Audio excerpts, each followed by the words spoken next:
ওইদিকে ঘোড়াদেরকে রেডি করা হচ্ছে দৌড় দেওয়ার জন্য। ওইদিকে এই ছোট বাচ্চাটা লাফানের এই জায়গা পেয়ে খুব খুশি। ওইদিকে পানি ছাড়া আবার নৌকা আবার দাঁড়িয়ে আছে। অন্যদিকে ঘোড়ার গাড়িও চলতেছে। এইরকম গাড়ি খুব কম দেখা যায় বললেই চলে।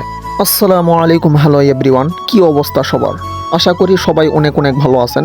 আমিও আল্লাহর রহমতে ভালো আছি। আজকে চলে যাচ্ছি জয়পুরহাট জেলার আক্কেলপুর উপজেলায় গোপীনাথপুর সেই দোলন মেলাতে। এই মেলাটা প্রায় 400 বছরের ঐতিহ্যবাহী একটা মেলা।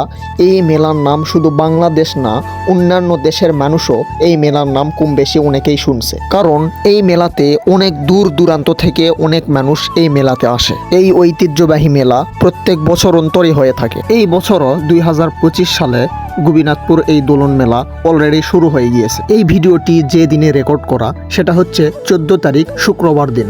সামনে আপনারা দেখতে পাচ্ছেন যে গরু, মহিষ, ঘোড়া এগুলো অলরেডি চলেই আসছে।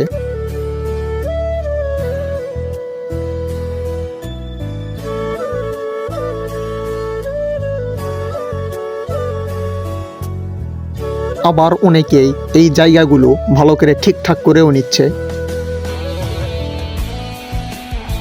আবার সামনে আপনারা দেখতে পাচ্ছেন যে মোটরসাইকেল খেলা, মাইক্রো খেলার জায়গার জন্য এই জায়গাটা প্রস্তুত করে নিচ্ছে।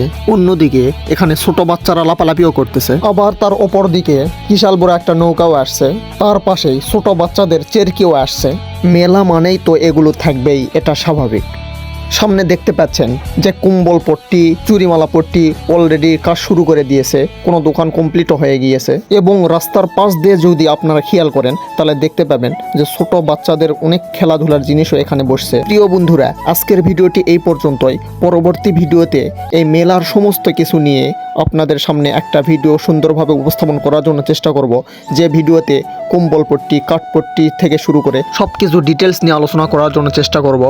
আজকের ভিডিওটি এই পর্যন্তই। দেখা হবে পরবর্তী কোনো ভিডিও নিয়ে। সে পর্যন্ত আপনারা সকলেই ভালো থাকেন, সুস্থ থাকেন। আল্লাহ হাফেজ। আসসালামু আলাইকুম।